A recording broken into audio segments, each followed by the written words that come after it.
Estoy compartiendo. Sí, doctor, sí se logra dar. Buenas Bien, noches, ya. doctor. Buenas noches. Bien.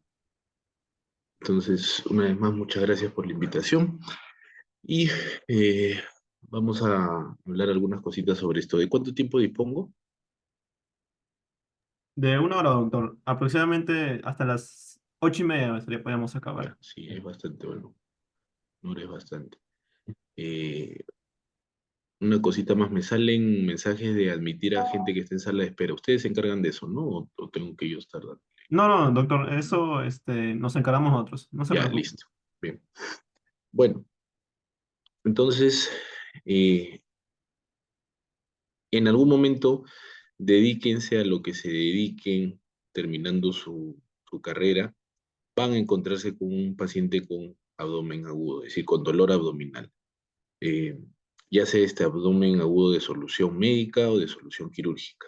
Digamos que de 10 pacientes que ingresan a la emergencia, 7 en promedio son por dolor abdominal.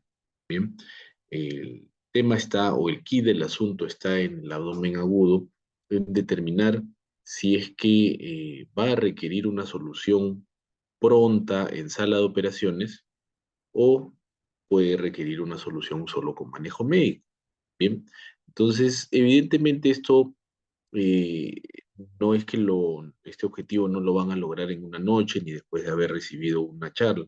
Esto implica mucho, sobre todo la experiencia que ustedes van a tener en los hospitales, viendo, ¿no? El día a día, el conocer cada vez distintas patologías o el palpar distintos abdómenes. Pero siempre es importante tener una base teórica, como en todo. Si no, dejaríamos de ser profesionales y seríamos simplemente técnicos. Bien, entonces, recuerden ustedes siempre que lo que principalmente motiva al paciente a acudir a emergencia es el dolor y por tanto su semiología debe de enfocarse a eso, a pesar de que hayan algunos otros distractores en la emergencia, ¿no?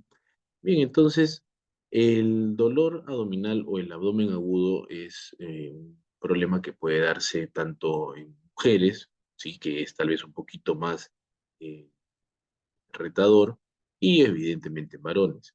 Entonces, se caracteriza por darse en cualquier lugar de la zona anatómica abdominopélvica, ojo, no solamente lo que conocemos como abdomen, es decir, debajo del tórax y por encima de las crestas ilíacas, ¿bien? Que es de aparición aguda, repentina, o en todo caso venía de un trasfondo permanente de varios días y de pronto se hizo más intenso, siempre sin creciendo, siempre el dolor va a ir aumentando, ¿bien? Y que puede tener un desenlace fatal. ¿Sí? Si es que no se trata a tiempo, puede llegar a ser mortal. Entonces, eso es el abdomen agudo y que puede tener finalmente un manejo médico o un manejo quirúrgico. ¿Bien? Entonces, para ponerlo en letras, el abdomen agudo puede ser de etiología diversa y se va a caracterizar sobre todo por ser de inicio súbito, ¿bien? Que generalmente se presenta en una persona previamente sana. ¿Bien? Pero como les decía, a veces puede presentarse en un paciente que ya ha estado hospitalizado, que ha estado enfermo por algún otro motivo y de pronto aparece el dolor abdominal. ¿Bien? Y es un verdadero reto, ¿no? Es un verdadero reto porque puede tener muchísimas causas, muchísimas etiologías o trasfondos que finalmente pueden llevar a una complicación fatal, ¿sí? Pueden llegar a matar a un paciente a partir de simplemente el ingreso por dolor abdominal. Entonces, como todo, siempre en medicina, yo soy convencido de que nuestras respuestas siempre van a estar en las ciencias básicas. A veces nos encontramos ante tantos dilemas o tantos problemas en los hospitales, en la parte asistencial, y no nos enfocamos tanto a lo elemental, que es nuestras ciencias básicas, nuestra anatomía, nuestra fisiología, nuestra bioquímica. Queremos irnos ya de frente a veces a la terapéutica, a buscar cosas muchísimo más avanzadas, cuando en realidad, si conociéramos bien nuestra anatomía, nuestra fisiología, encontramos la respuesta a casi todos los problemas en medicina. Bien, entonces recuerden ustedes que el dolor abdominal se va a dar básicamente o por la distensión o por la contracción intensa de una víscera hueca, si es que el origen está en una víscera hueca, evidentemente, o en su defecto por la irritación del peritoneo. Bien, entonces, esta irritación del peritoneo, recuerden que siempre, no sé si se ve mi puntero o tengo que marcar otra cosa. Ahí se ve el mouse, o sea, el puntero del mouse, pero se ve, ¿no? hay Ya, puntero ahí. ya. Entonces, recuerden siempre que todo va a partir, en el caso del abdomen, de la irritación inicial del peritoneo. Recuerden ustedes que tenemos un peritoneo visceral que recubre a todas nuestras vísceras, sean vísceras sólidas o huecas, y tenemos un peritoneo parietal, ¿sí? Que va a revestir básicamente la pared abdominal. Entonces, ante la noxa, sea cual fuera la noxa de una víscera, bien, ya sea por una perforación, ya sea por una inflamación autoinmune, ya sea por una infección, por un trauma, lo que sea, esa víscera va a mandar señales va a mandar señales aferentes hacia nuestro sistema nervioso central que van a producir en algunos casos, bueno, todos los casos, perdón, siempre información o acciones reflejas, ¿sí? Acciones reflejas que van a traducirse en algunos signos y síntomas muy propios de un cuadro de abdomen agudo. En algunos casos, esto ya está muy bien estudiado incluso, muy propio del tipo de víscera que se ha dañado por darles un ejemplo, solo por darles un ejemplo. El ejemplo típico de que se perfora una úlcera en el estómago, ¿sí? Una úlcera péptica, antecedente de gastritis, etcétera, alcohólico o consumidor de AINES crónico, se perfora la úlcera, va a producir una irritación del peritoneo visceral del estómago, se vacía ese contenido del estómago hacia la cavidad abdominal y se empieza a irritar el peritoneo parietal. Entonces, de manera refleja, podemos encontrar que algunas terminaciones nerviosas van a hacerse mucho más excitables. Entonces, tenemos dermatomas en particulares, precisos. Por ejemplo, si se trata del estómago, probablemente sean dermatomas por encima de T10, ¿no? De T8, T9, a nivel de epigástrico, que van a producir una sensación de hiperestesia. Uno le pasa la mano al paciente por cierta zona y encuentra un dolor exquisito. Como decían los antiguos semiólogos, si uno se acerca en ocasiones a la piel del abdomen de un paciente con dolor abdominal, puede llegar hasta ubicar que hay ciertos segmentos donde no hay sudoración, por ejemplo, ¿no? O hay un sudor segmentario. Y esto es básicamente por un tema reflejo. La misma irritación del peritoneo produce este tema reflejo en la piel o en un segmento, un dermatoma específico en el abdomen. Y por supuesto el tema de la rigidez muscular, ¿no? El tema de la rigidez muscular que también es muy típico de las perforaciones o de la inflamación del peritoneo visceral y parietal adyacente, según el órgano, ¿no? Entonces, esta rigidez muscular, estos cambios viscerosensoriales, visceroglandulares que se encuentran en la pared abdominal, son cosas que solamente las van a encontrar si es que examinan al paciente, si es que lo ven al paciente. Ojo, ¿ven? Eso es algo que solamente lo van a llegar a poder mantener como parte de su bagaje si es que ustedes lo ven, si es que ustedes lo examinan. Por eso siempre la recomendación va a ser que no dejen la parte teórica que se desligue de su parte práctica en los hospitales. Acudan a hospitales, hagan guardias en hospitales o bueno, procuren al menos hacer una guardia. Una guardia no necesariamente tienen que hacer, observando pueden llegar pueden llegar fácilmente a obtener muchísimos datos y aumentar su mismo bagaje. Bien, entonces, en relación con lo que acabamos de mencionar, recuerden que en el abdomen vamos a tener básicamente todos los derivados del endodermo, perdón, del mesodermo, ¿sí? De la capa mesoembrionaria. Y que esto a su vez lo podemos dividir en un intestino anterior, en un intestino medio y en un intestino posterior, ¿cierto? Entonces esto es importante, el origen embriológico de todo esto, porque según ello es que podemos nosotros orientarnos, dependiendo de nuestra semiología, al origen anatómico de nuestro dolor. Entonces, la gran mayoría de patologías que ocurren en el abdomen, empiezan siempre con un dolor muy vago en la zona del epigastrio o del mesogastrio. Y esto es básicamente por esto, ¿no? Por el origen embriológico que tienen sus órganos. Por el origen embriológico que tienen sus órganos y por el posterior desarrollo nervioso que han seguido sus cadenas, ¿sí? Todas las redes aferentes que van acompañando la parte simpática junto con la aferencia, es decir, con el dolor.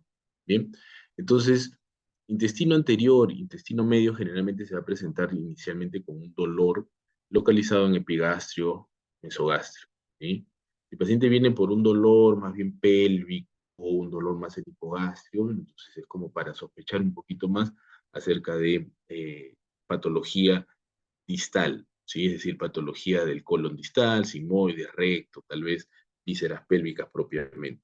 Estas cositas poco a poco nos van ayudando a poder localizar, a poder tener una mejor aproximación acerca del origen anatómico de cada uno de cada síndrome doloroso abdominal, de cada abdomen agudo, ¿bien? Pero como les vuelvo a repetir, en general, la gran mayoría de dolores en el abdomen empiezan en el epigastrio y en el mesogastrio. No es exclusivo de lo que ustedes ya habrán escuchado, que es la apendicitis o, o incluso perforaciones de úlcera, ¿bien? Esto es básicamente por el tema del origen embriológico. Muy bien. Entonces, acá está el ejemplo, ¿no? El ejemplo típico, clásico que les comentaba. Una perforación de una úlcera que de manera refleja por irritación del peritoneo desencadena una, una rigidez muscular localizada, ¿sí? Por un tema reflejo. Que esto puede estar acompañado de esa hiperestesia por alteración refleja de las terminaciones nerviosas, que podemos encontrar cambios en cuanto a la zona, podemos encontrar cambios en cuanto a las glándulas sudoríparas, ¿sí? Encontrar una zona sin sudor o con mayor sudor, incluso, ¿no? Bien, estas son cosas que se dan solo en el momento inicial, en el momento inicial del estallido, de la noxa, ¿bien?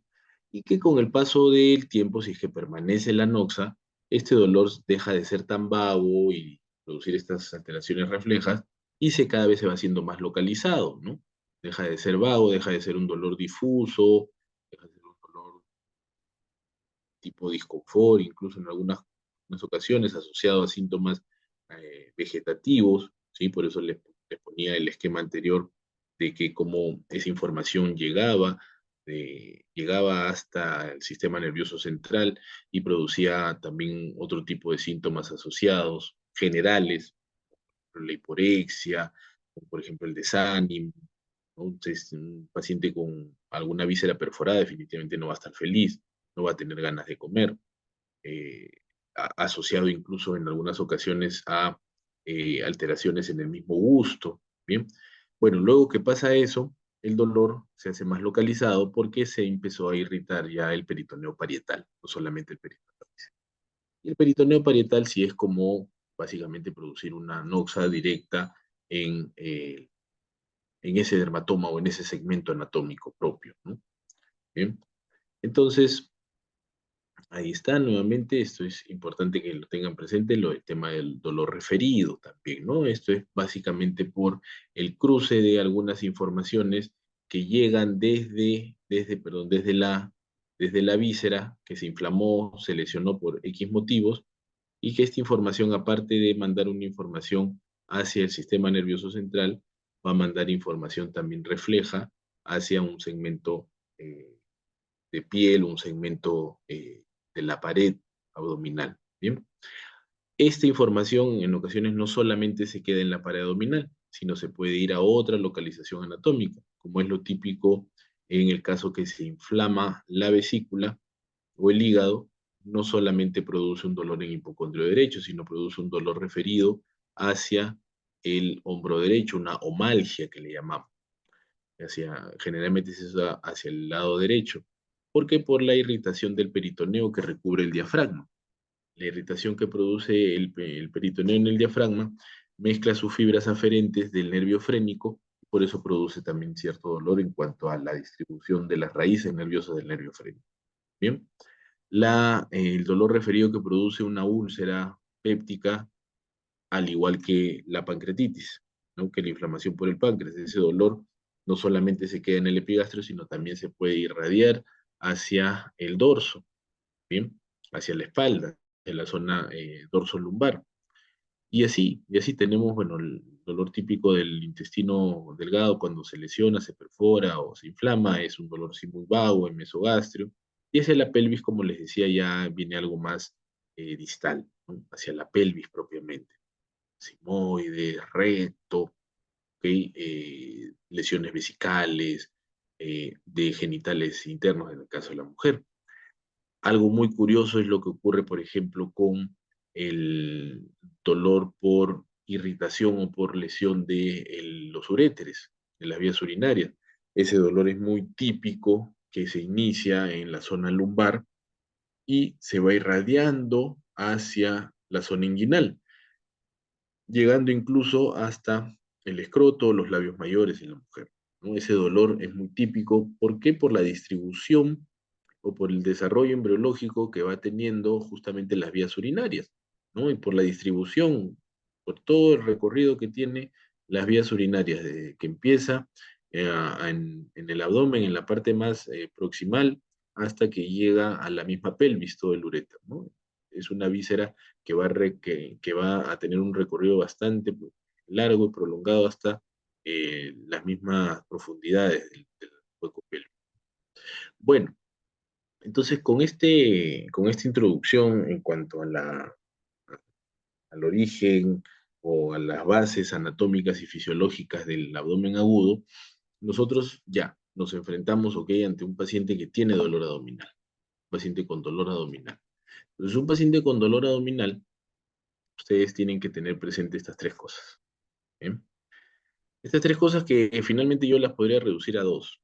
¿Bien? Operar o no operar, por ponerlo en términos prácticos.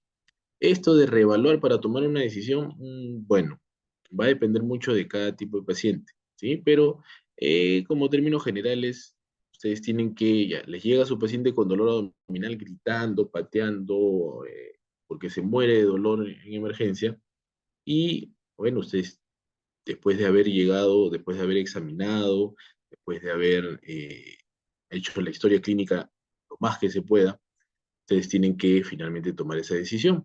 Si este es un abdomen quirúrgico o es un abdomen médico. Bien, de buenas a primeras. Pueden ayudarse evidentemente con algunos exámenes auxiliares o reevaluación, dependiendo de algunos casos. ¿Sí? Hay algunos que apaguen su cámara mejor, por favor.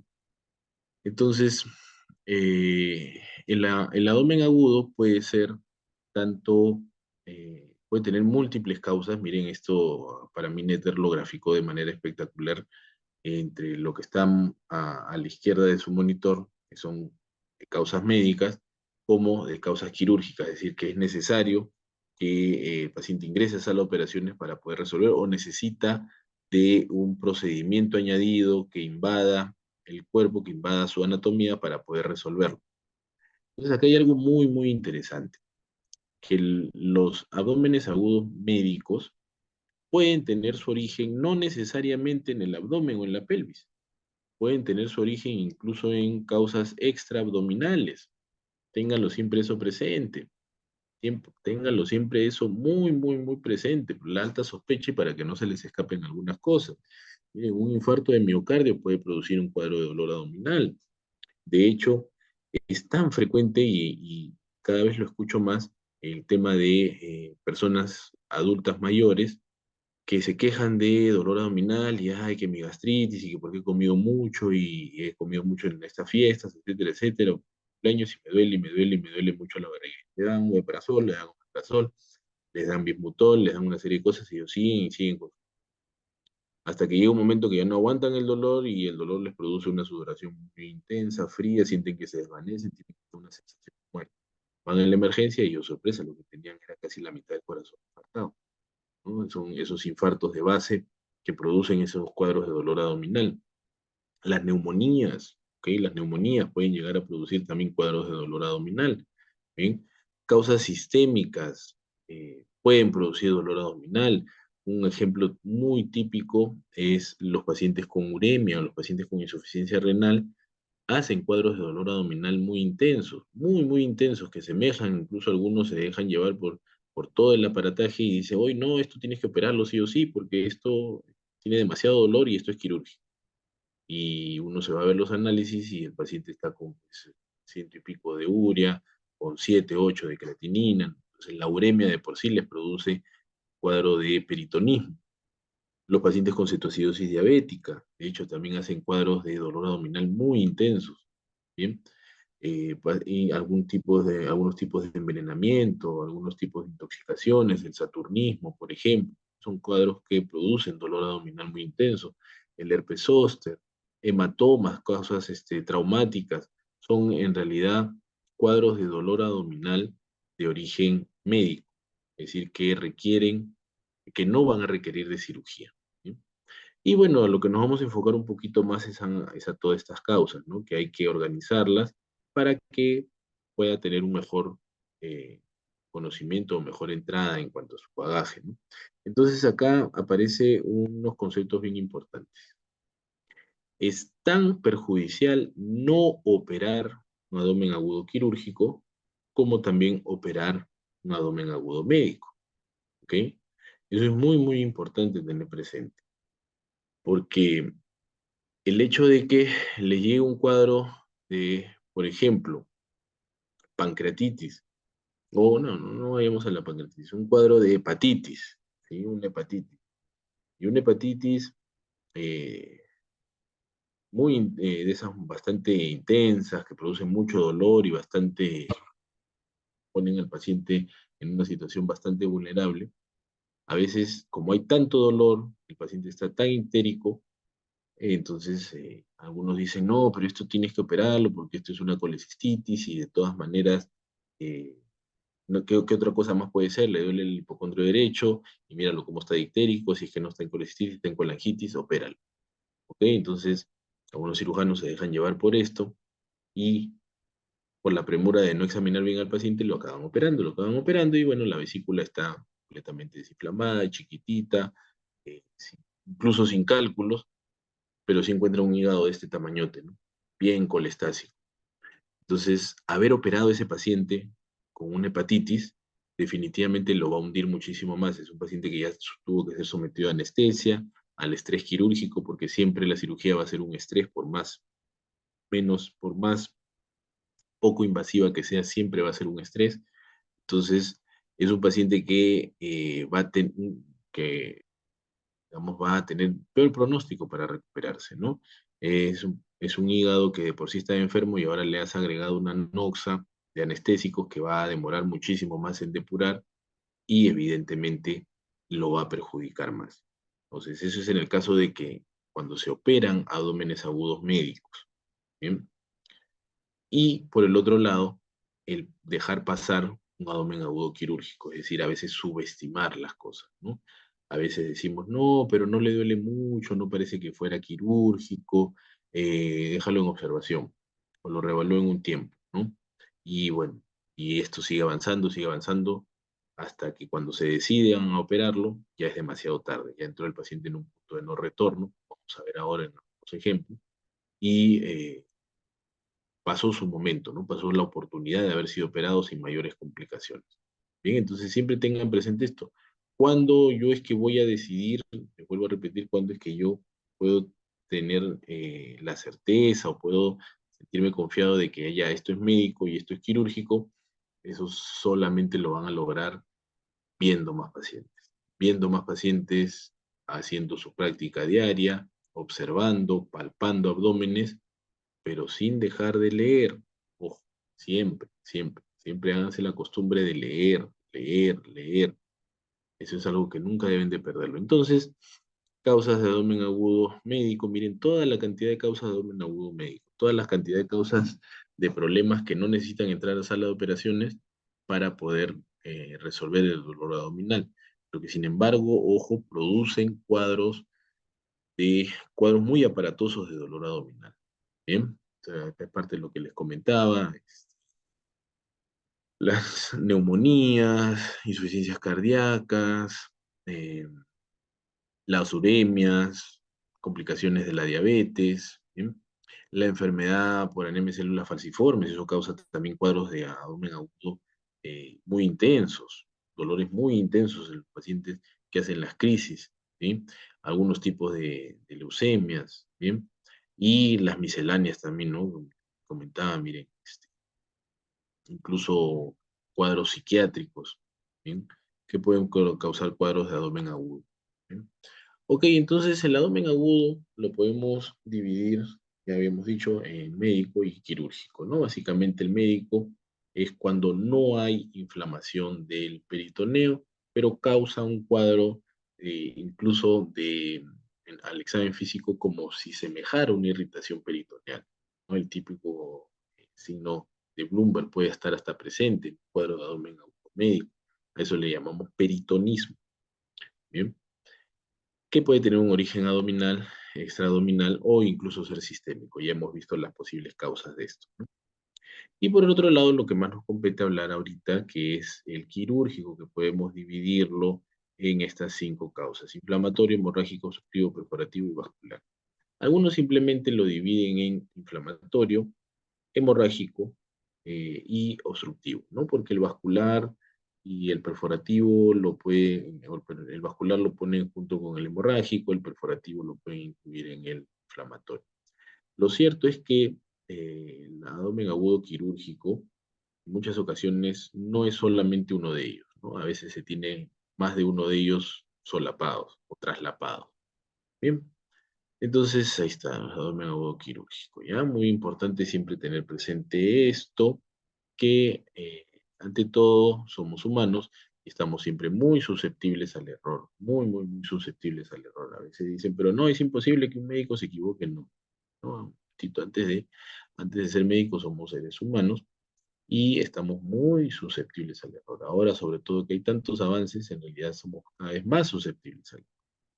El problema está, la verdadera parte positiva está cuando, a pesar que nos hemos equivocado, no hacemos nada por resolver ese error, por subsanar ese error, ¿no? Entonces, o uno, salimos corriendo, abandonamos al paciente, nos equivocamos y nos da vergüenza asumir que nos hemos equivocado, o mentimos, que es peor todavía, ¿no? O sea, sabemos que nos hemos equivocado, sabemos que algo hemos hecho mal, pero le mentimos al paciente y le mentimos al colega. Entonces, eso sí ya es algo que sí es plausible de pena, ¿no? De punición. Bueno, entonces, siempre tengan presente que el abdomen agudo es algo que van a encontrar en cualquier momento. Van a enfrentarse a pacientes con dolor abdominal constantemente y que por fortuna la gran mayoría son de manejo médico, eso sí, ¿no? Estadísticamente, 2/3 son de manejo médico, ¿bien? La gran mayoría. El tema está en que muchas veces pueden en una guardia justo estar en el tercio, que es solo de manejo quirúrgico. Por eso es la importancia de este tipo de charlas y de esta cosita. Bien. Y ojo, no se sientan mal por no llegar a la causa, no llegar a la etiología eh, del cuadro, no se sientan mal porque no hayan encontrado la posible causa. A veces no es posible encontrar esa causa. El paciente viene con un dolor abdominal intenso y le hacen todas las pruebas habidas y por haber y no calma el dolor, no, perdón, no llegan a la causa del dolor y el paciente sigue con dolor y sigue con dolor y no llegan a la causa del dolor. Hasta incluso, ojo, hemos tenido pacientes que hemos operado porque no se encontraba la causa del dolor, y lo operábamos y encontrábamos todo normal. Después de operado, la gran mayoría sí, a pesar de que no hicimos mayor cosa, les calmó el dolor, ¿no? Pero nunca se llegó finalmente a la causa establecida de ese dolor abdominal. Entonces tampoco se sientan mal porque no hayan encontrado la causa del dolor. Bien, lo importante acá, como les vuelvo a repetir, es que sepan discernir entre cuáles son médicos y cuáles son quirúrgicos. Bueno, entonces los abómenes agudos quirúrgicos, ahí está, inflamatorios, obstructivos, hemorrágicos. Ya vamos a tomar algunos ejemplos de cada uno de ellos para que los tengan presente en su práctica diaria. ¿Está? Ya. La gran mayoría, eso sí, son de causa inflamatoria, es decir, porque el peritoneo se inflamó por algún motivo, es decir, salió el contenido intraluminal a la cavidad abdominal y eso produce abdomen agudo, produce dolor. Sangró alguna parte del contenido abdominal y eso produce dolor, ¿sí? Eso es los menos, ¿bien? Se ocluyó alguna parte del tracto gastrointestinal y produce dolor abdominal, eso también es relativamente frecuente, ¿bien? Pero lo más común es que, es decir, una parte del tubo gastrointestinal o de alguna víscera se inflame por causa infecciosa o por causa incluso perforativa y produzca dolor abdominal. Eso es la gran mayoría. Y de esa gran mayoría tenemos a la famosa apendicitis, ¿no? La apendicitis, que no es sino otra cosa que la inflamación del apéndice vermiforme, o apéndice secal, debido a una obstrucción en su lumen. Esa obstrucción en su lumen, en algunos casos es porque se metió un fecalito, una concreción de heces, y impidió de que el moco que sigue produciendo esta mucosa del apéndice se drene, o porque crecieron unas estructuras linfoides en su base, conocidas como amígdalas de Rux, y eso ocluya también al apéndice, ¿no? Y produzca esta inflamación persistente, permanente. Entonces, esta inflamación que empieza a desencadenar una serie de eh, procesos de manera escalonada y muy bien estudiada, es lo que produce la apendicitis, ¿no? El apendicitis, si esta inflamación o esta obstrucción dentro del apéndice persiste, puede llegar a perforarse, salir el contenido intraluminal, perforarse, irritar toda la zona del peritoneo, el cuadrante inferior derecho, producir una peritonitis. Una peritonitis que puede ser inicialmente local o puede ser generalizada. ¿Bien? Entonces, esta es la principal causa de origen, o sea, de abdomen agudo quirúrgico de origen inflamatorio, ¿sí? Es evidentemente quirúrgico, ¿no? Porque la única manera de resolverlo es operándolo, ¿no? Operándola, es decir, sacando el apéndice que se ha inflamado, ¿bien? No voy a entrar en detalles en cómo diagnosticar una apendicitis, eh, ni cuáles son, ni menos, ni mucho menos en la técnica, ¿sí? Porque la intención de esta charla es que ustedes sepan cuáles son las causas médicas y cuáles son las causas quirúrgicas, sobre todo. Eso, simplemente eso, ¿no? Que es bastante, en realidad, es complejo.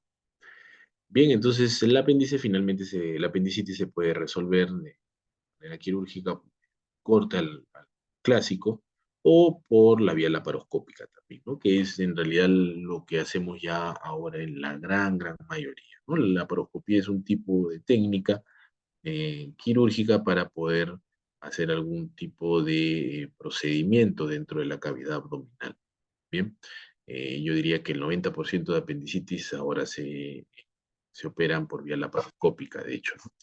No excluyendo aún todavía la cirugía abierta que tiene sus indicaciones. Y otra causa de abdomen agudo quirúrgico inflamatorio lo constituye la inflamación de las vías biliares principales y anexas, como por ejemplo la colecistitis o la colangitis, ¿bien?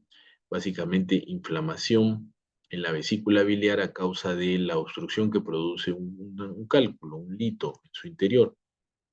Impide que la bilis se siga drenando, esta bilis empieza a aumentar la presión en la vesícula, causa inflamación de la vesícula, empieza a causar un poco de esa inflamación, si avanza, hasta puede producir necrosis de la misma vesícula, considerando que la vesícula tiene una irrigación terminal y evidentemente ir complicando la situación, ¿no? Pero todo básicamente por la obstrucción, por la obstrucción en la salida de la bilis. En ocasiones estos cálculos, estos litos salen de la vesícula y pueden quedarse impactados en la vía biliar, en el colédoco, ya sea proximal o distal, e impedir que la bilis drene, ¿no? Drene desde el hígado hacia el duodeno. Entonces, el impedir de que la bilis drene va a hacer de que esta bilis justamente tenga un flujo retrógrado y produzca algo llamado colangitis. La bilis estaciada en el conducto biliar, que no se mueve, va a estar propensa a ser infectada, a haber traslocación y producir un cuadro muy severo de sepsis. Muy, muy severo. Las colangitis pueden llegar a matar a un paciente, llegar a producir un compromiso muy, muy grande. Las colangitis, en su gran mayoría, se deben de tratar por vía endoscópica. ¿Sí? Ya atrás ha quedado un poco el tema de que colangitis hay que operarlo, ¿no? Ahora las colangitis, sobre todo estas que son causadas por pequeños litos impactados en la vía biliar, lo que hay que hacer es básicamente sacar ese calculito, ¿no? Y ese cálculo, esa piedra en la vía biliar se puede sacar tranquilamente por un procedimiento llamado CEPRE, ¿no? Que es la colangiografía pancreático retrógrado endoscópica. El gastroenterólogo ingresa por un endoscopio, llega hasta la segunda porción del duodeno, introduce una canastilla, un aparatito hacia la vía biliar y llega a extraer este cálculo y permite que el conducto biliar se drene en su normalidad. Cuando esto falla, es ahí cuando entra la cirugía y bueno, hay que aperturar la vía biliar y sacar ese cálculo, ¿no? ¿Ok? Cuando esto falla o cuando no se tiene la disponibilidad de la CEPRE y el paciente está bastante comprometido también, ¿no? Esa colangitis, como sea, hay que desimpactar esa vía biliar. Importante tener presente que si tienen a una paciente pues, que llega a la emergencia, una paciente obesa, una paciente, o sea, mujer obesa, en más o menos esta edad, ¿sí? Fértil, ¿bien? Entre 30, sus 30 y tantos, ¿sí? Eh, y con dolor en hipocondrio derecho, sí, es muy probable que esté con la colecistitis. Es muy probable. Por eso le decían antes las 4F, ¿no? Eh, Female, fori, fértil y fair, o sea, como que también de raza caucásica, ¿no? Raza blanca. ¿Bien? A tener presente eso. Entonces, eso sí, siempre las colecistitis y las colangitis se diagnostican con imágenes. Eso sí. Si no tenemos una imagen, solamente podemos sospechar que se trata de alguno de estos problemas. Si no, es en realidad el diagnóstico se hace con una imagen. Esto sí. ¿Bien? Nadie, ningún cirujano en realidad en su sano juicio operaría a un paciente con colecistitis si es que no tiene una ecografía previa. Bien, porque hay muchos diagnósticos diferenciales que pueden semejar una colecistitis y como les comentaba, operar un paciente que no tenga un abdomen agudo quirúrgico es bastante perjudicial. ¿Bien? Y se resuelven, eso sí, todas, casi todas, por vía laparoscópica. La laparoscopía, de hecho, ha conseguido que eh, las cirugías de vesícula sean muy populares y a la vez disminuye mucho las posibilidades de complicaciones añadidas, ¿no? A lo que existía antes con cirugía abierta. Entonces, las colecistectomías laparoscópicas son casi el pan de cada día de los hospitales. Bien, otros episodios inflamatorios importantes, relativamente frecuentes, es esto. Colon, el colon izquierdo, sobre todo con la presencia de múltiples globitos o evaginaciones, conocidas como divertículos. ¿Bien? Los divertículos, que son eh, evaginaciones propias del colon, con el pasar del tiempo, sobre todo a partir de los 40, 50 años, por debilidad de sus capas, hace que eh, estas evaginaciones se depositen en algunas ocasiones concreciones fecales. Esas concreciones fecales producen inflamación a lo largo del tiempo, que en algunas personas puede producir un cuadro de dolor agudo en el lado izquierdo, la fosa ilíaca izquierda, ¿no? Que en su gran mayoría ceden con manejo médico, antibióticos, reposo intestinal, hidratación. ¿Sí? Pero cuando esta perforación es muy grande, produce la salida del contenido fecal o produce un absceso adyacente, eso sí es evidentemente manejo quirúrgico. ¿Sí? Las diverticulitis pueden progresar con el tiempo, miren, producir una gran inflamación crónica del colon, gran engrosamiento, Y algo que ocurre mucho en el abdomen, eso también tenganlo presente, en el abdomen cuando dos vísceras se inflaman, es como si yo tuviera a dos personas que están bastante calientes, se juntan, y se juntan tanto que se funden, pues, ¿no? Se funden en un abrazo. Entonces algo semejante pasa en el abdomen. Dos vísceras muy calientes, dos vísceras muy inflamadas se unen, se juntan, y se juntan tanto que producen algo llamado fístulas. Fístulas. ¿Sí? Entonces, estas fístulas son muy frecuentes en la enfermedad diverticular de larga data. Paciente con divertículos crónicos, inflamaciones constantes de su divertículo, al primer lugar hacia donde fistulizan los divertículos es hacia la vejiga. ¿Bien? En el caso de las mujeres pueden fistulizar hacia el útero o hacia la vagina incluso, ¿no? Entonces producen fístulas colovesicales, colouterinas, colovaginales. En algunas ocasiones producen fístulas coloentéricas o colocutáneas también. Llegan a tener comunicación hacia la piel, finalmente, ¿no? Y tienen un drenaje fecaloideo por la piel. Ok, bueno, esto es importante. Mafalda siempre lo tuvo presente. La diferencia entre Dios y los médicos es que Dios no se cree médico. El problema que tenemos en ocasiones cuando creemos que lo sabemos todo, pero en realidad no sabemos nada. Bien, otra causa de abdomen agudo quirúrgico es el perforativo, o sea, como su nombre lo indica, se perfora alguna víscera hueca, sobre todo, ¿no? Ya sea por trauma, ya sea por infecciones, ya sea por problemas autoinmunes, o por tumores también, ¿no? Por tumoraciones que crecen tantos que finalmente se perforan. ¿Bien? Va a ocasionar el mismo cuadro de abdomen agudo quirúrgico, ¿bien? Que habíamos comentado, y a la cabeza están las úlceras pépticas, ¿sí? Las úlceras gástricas, úlceras intestinales, ¿bien? Ya sea por alcoholismo, ya sea por uso de AINES, uso crónico de AINES, son las principales causas, también iatrogénicas, ¿no? Esta es la píldora de diagnóstico, heteroscopía, que pues, de hecho puede producir un cuadro de perforación. Es una de sus peligros, ¿no? Una de sus posibles complicaciones. Bueno, esto siempre se lo pongo a colación. Miren, este fue un paciente que acude a emergencia por un dolor abdominal intenso y sensación de falta de aire, ¿no? Hasta ahí no nos decía mayor cosa. Se le toma una radiografía y lo que llama la atención en la radiografía es esto, sobre todo, ¿no? La presencia de esta zona, miren, este bordecito es el diafragma en el lado derecho y este otro borde es el hígado. Esto normalmente no se debería de ver, ¿sí? Esta radiolucidez no se debería de ver, ¿sí? Esto es lo que se conoce como neumoperitoneo, es decir, hay gas, hay aire entre el diafragma y el hígado. Y esto es porque alguna víscera se perforó la víscera, salió el gas de la víscera a la cavidad abdominal y produjo esta imagen típica.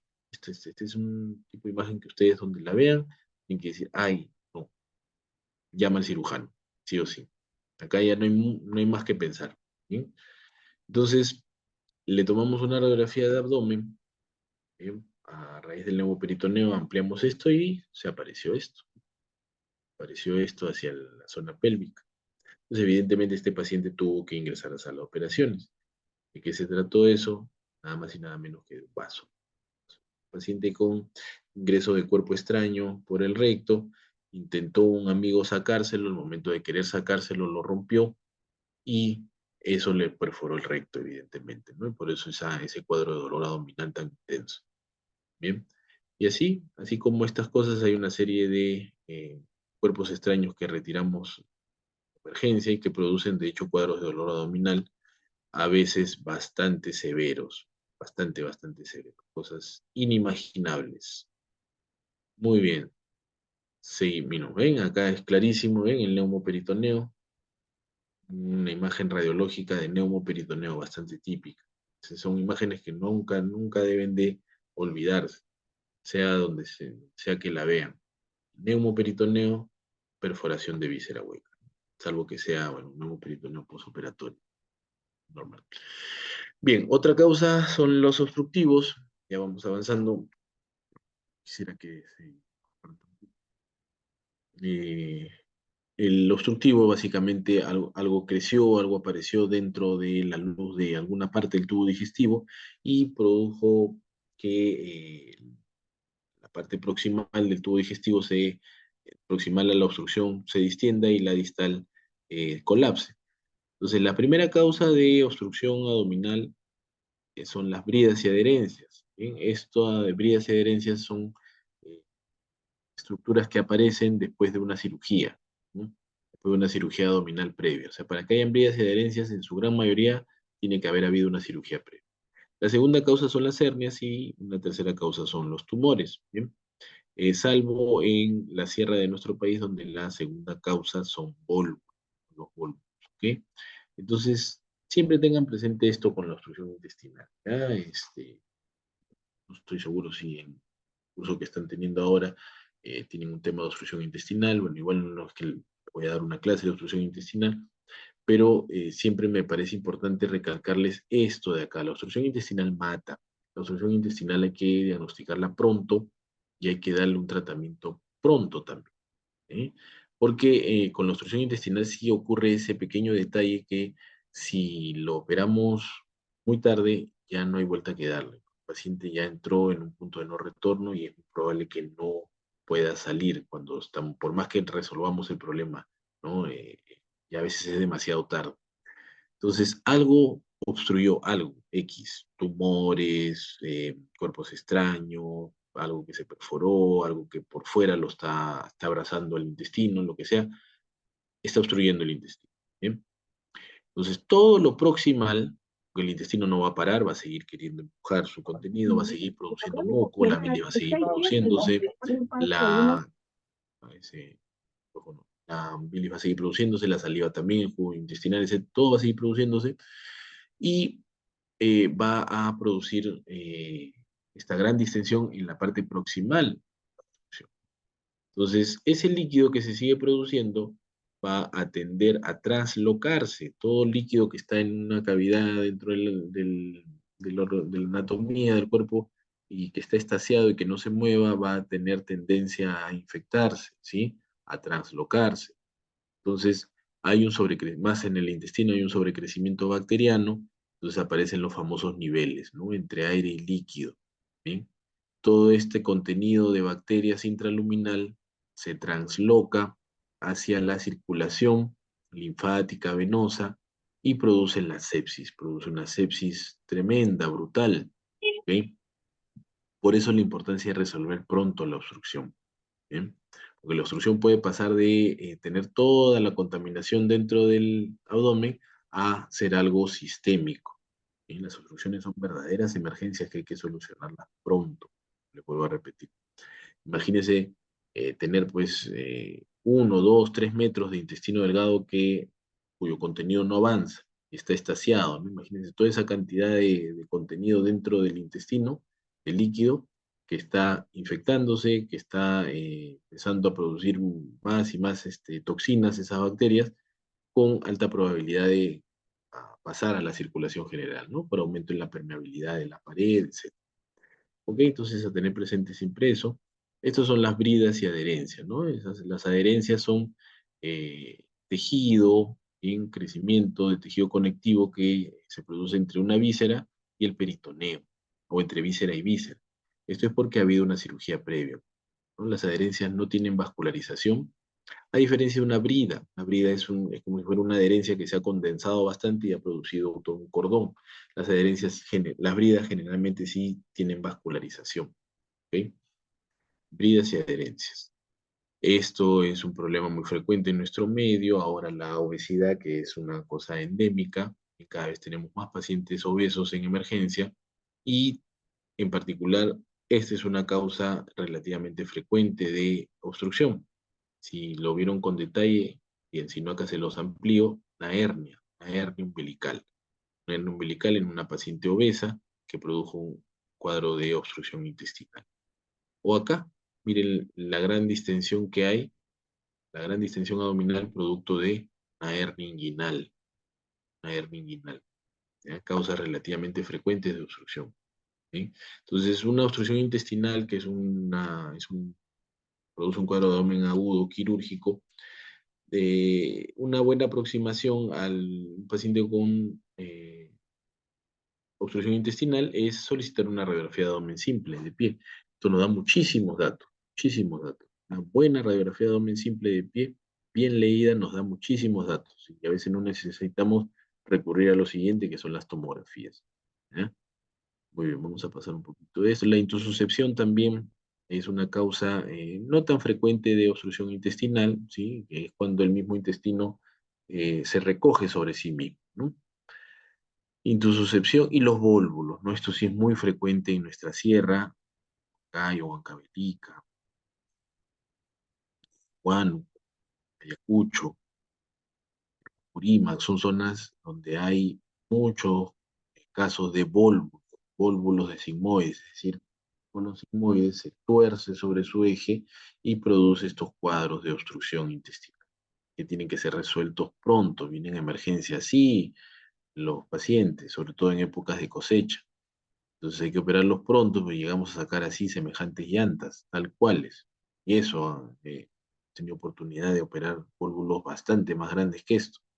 El problema es cuando el tratamiento es sigmoidectomía, ¿no? Hay que sacar todo ese segmento de intestino volvulado y resecarlo.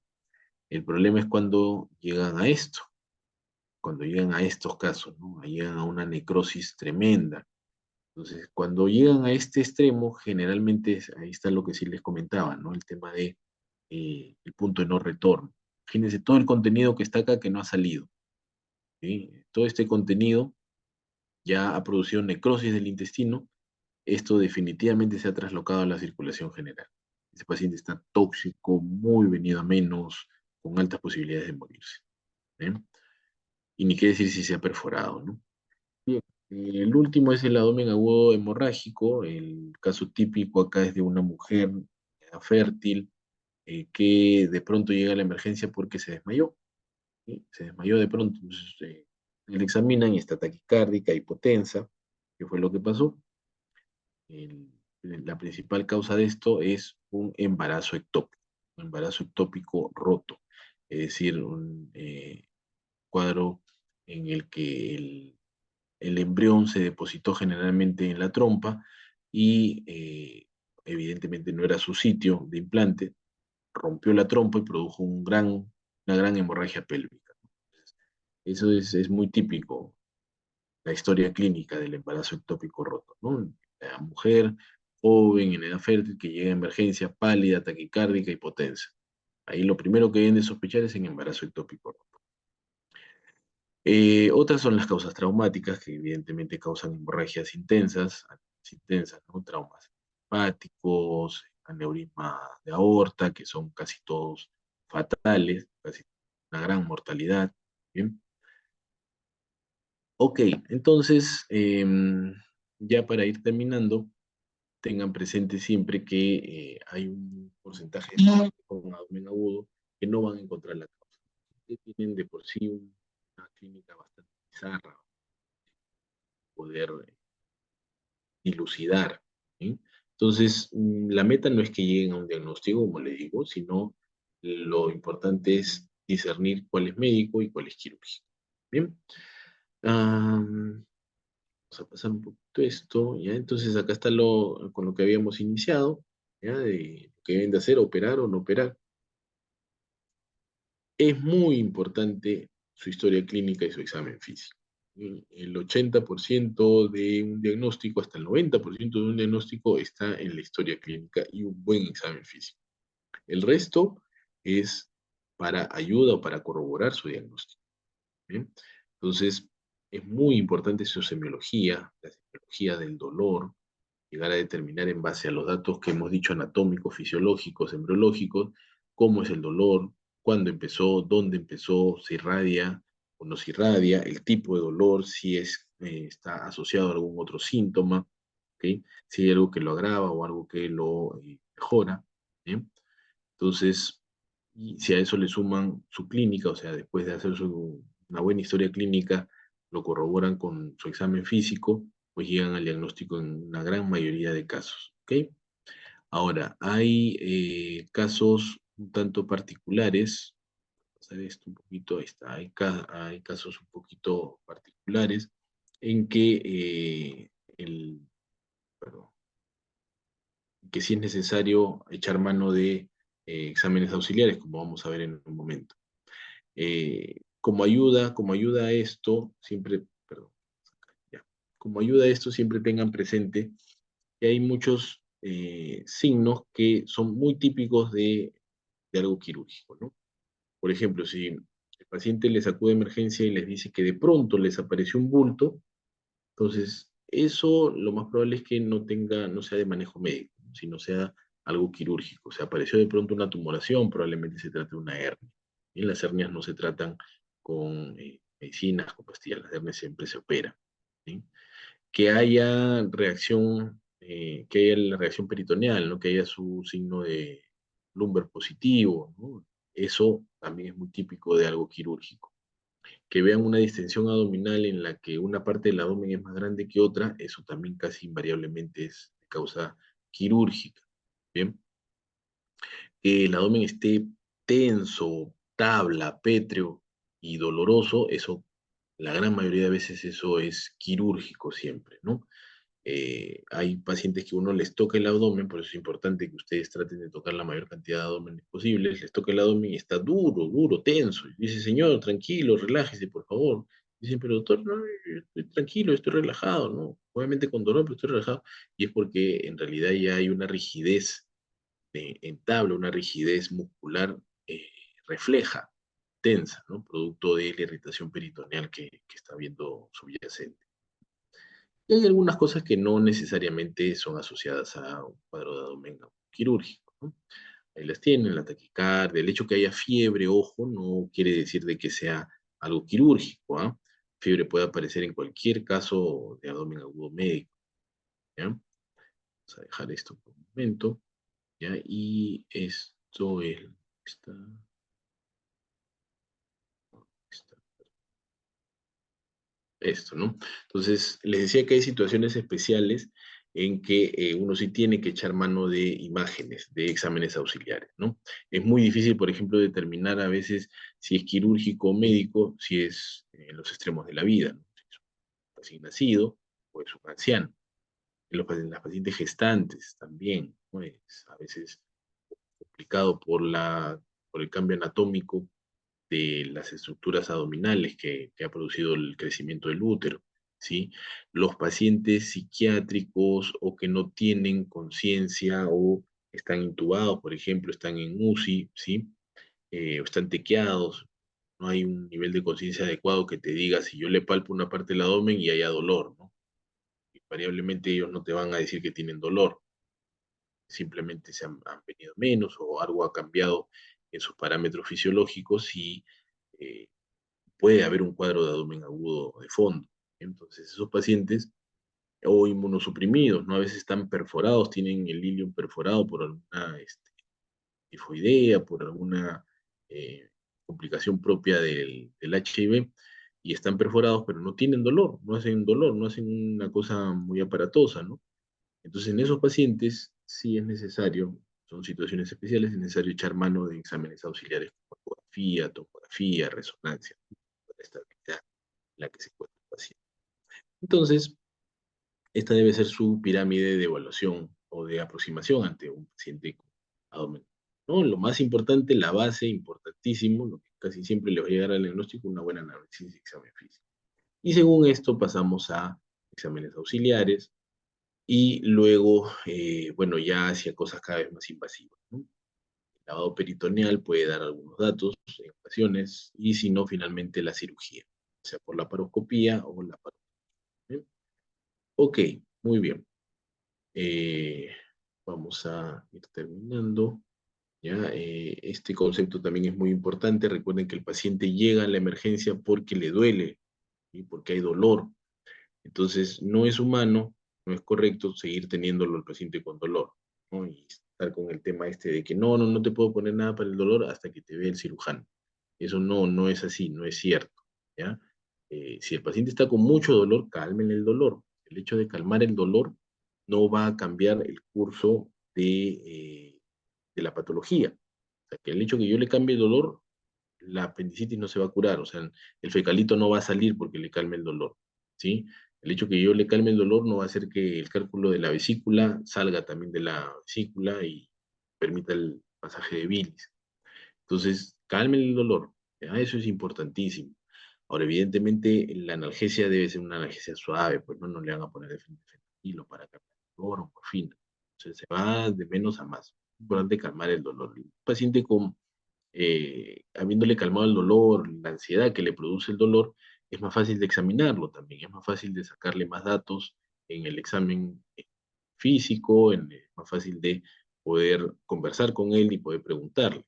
Pero con dolor, obviamente, nadie va a querer darte mayor dato. ¿No? Siempre pónganse en el lugar del paciente. Eso es muy, muy importante. ¿Ya? Esto de acá, ¿ya? Esto de acá es bien importante que había puesto. La reducción del dolor, no necesariamente está el tema que me va a enmascarar los hallazgos. ¿Ya? Y eso está bastante estudiado, por si acaso. ¿Ya? Muy bien. Entonces, el abdomen agudo médico se puede tratar a veces hasta simplemente con hidratación. Se acabó el problema. El abdomen agudo quirúrgico puede requerir una serie de opciones. Por eso es importante tenerlo presente desde arranque y ver si es que el paciente que me llega a emergencia va a necesitar cirugía o no va a necesitar cirugía. Muy bien, listo. Con esto ya vamos terminando. Recuerden siempre que no todo es información, todo es teoría. Es muy importante que ustedes hagan su práctica continuamente, pero no la hagan de manera desordenada. Siempre es importante acompañar la práctica con sus bases teóricas, por eso lean, lean, lean, ¿ya? Muy bien, muchas gracias una vez más por la atención dispensada y gracias por la invitación. Si hay alguna pregunta, encantado. Doctor, muchas gracias por la ponencia, doctor. Hay unas preguntas en el chat del Zoom, si deseas se los leo. Sí, mejor léemela, por favor. Ya. La primera pregunta. En búbulo de sigmoides, tratamiento con operación de Harman o simeodectomía más anastomosis terminal. Ya. Eso va a depender mucho del estado del paciente, ¿no? Hay, si el paciente tiene un vólvulo de sigmoides que recién se ha instalado, eh, que no hay todavía compromiso sistémico, ¿no? Simplemente se volvió y le produjo obstrucción, digamos, está en las primeras horas, primeras 24 horas, lo más probable es que vaya a bastar con retirar, o sea, primero devolvular el intestino, sacar ese segmento de sigmoides y unirlo, anastomosarlo. O sea, los dos segmentos que me quedaron, volver a unirlo. Pero si yo tengo un paciente como por ejemplo la foto que les puse de un sigmoides negro, ¿no? Necrosadísimo, un paciente inestable, pésimas condiciones, yo saco el sigmoides, pero estaría bastante loco si lo vuelvo a unir. Eso definitivamente va a quedar en cerrar un cabo y el otro cabo sacarlo a la pared abdominal, o sea, hacer un ostoma. Ostoma, una colostomía, eso es lo que se le denomina el procedimiento de Hartmann, ¿no? Una colostomía de la parte proximal y el cierre de la parte distal. Entonces, finalmente depende de la condición del paciente y el estado del enfermo. Doctor, y bueno, una última pregunta dice, en un embarazo ectópico, ¿esa trompa ya no sería útil posterior a la cirugía? Ya, lo que hacen los amigos ginecólogos generalmente es el embarazo ectópico, dependiendo también de qué tanto compromiso tenga el paciente o la paciente, eh, llegan a rafiar la zona, ¿no? Y se juegan el tema de que esa trompa se mantenga permeable al lado. ¿Ya? En muy pocos casos yo he visto que hayan llegado a resecar toda la trompa. ¿Ah? Muy, muy, muy raro, muy raro. Generalmente le colocan unos puntos a esa trompita y ya queda en observación, ¿no? Algunos casos puede llegar a estenosarse, o sea, cerrarse esa trompa y ya quedar esa zona tanto inservible, bueno, queda la otra trompa, ¿sí? Pero en la mayoría de los casos se mantiene permeable. Ah, doctor, disculpe, una pregunta dice, el manejo médico en el primer nivel de atención de abdomen quirúrgico. Ah, bueno, bien, importante. Cuando ustedes determinan que el problema es quirúrgico, en el primer nivel de atención, evidentemente no lo van a poder operar, ¿no? Ni van a poder hacer mayor procedimiento, pero lo más importante ahí es la referencia o la conexión con otro lugar, ¿no? Entonces, activar el sistema de referencia es uno, y lo otro es, casi todo paciente con abdomen agudo quirúrgico va a requerir de dos cosas.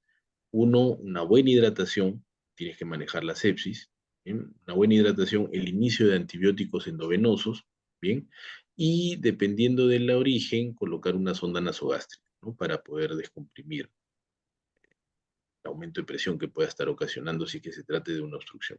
¿Bien? Pero sí, en el primer nivel, luego de activar tu sistema de referencia, es importante que al paciente lo tengas compensado, más que nada, ¿no? Y eso es con hidratación inicial y iniciar antibióticos también. Sí, disculpe, doctor, ya para dar paso al otro doctor, vamos a responder la última pregunta y esta sería la última para concluir. Sí, Paciente con fístula colicistentérica en espera de cirugía desde hace 3 meses, ¿se debería dar profilaxis antibiótica? ya. Bueno, ya ese no es un abdomen agudo, ¿no? Y pacientes con fístulas colecistoentéricas, y cada vez lo vemos más por lo mismo que no hay el acceso adecuado a- al sistema de salud, ¿no? Son cosas que van dejando la pandemia. Mira, generalmente una fístula colecistoentérica ya está implicando de que la vía biliar está descomprimida, ¿no? Está pasando eso, eh, todo el contenido de la vesícula va a estar drenándose constantemente hacia el intestino, ¿no? Entonces, teóricamente no debería de requerir antibióticos. Esto incluso se debe estudiar un poco más a ver qué tipo de fístula colecistoentérica es para ver si va a requerir o no cirugía, evaluar las condiciones del paciente, evaluar sus comorbilidades, qué tantas molestias le está produciendo esto también. Em, en realidad, finalmente, si se decide operar a un paciente con fístula colecistoentérica, es porque tiene mucha predisposición seguramente a hacer cuadros de sepsis, etcétera, ¿no? Entonces, el antibiótico no va a colaborar con eso, definitivamente. O sea, la solución final va a tener que ser la cirugía. Listo, doctor. Muchas gracias. De parte del comité organizador del curso, agradecerle también por su apoyo en este caso en el tema de la ponencia hoy día.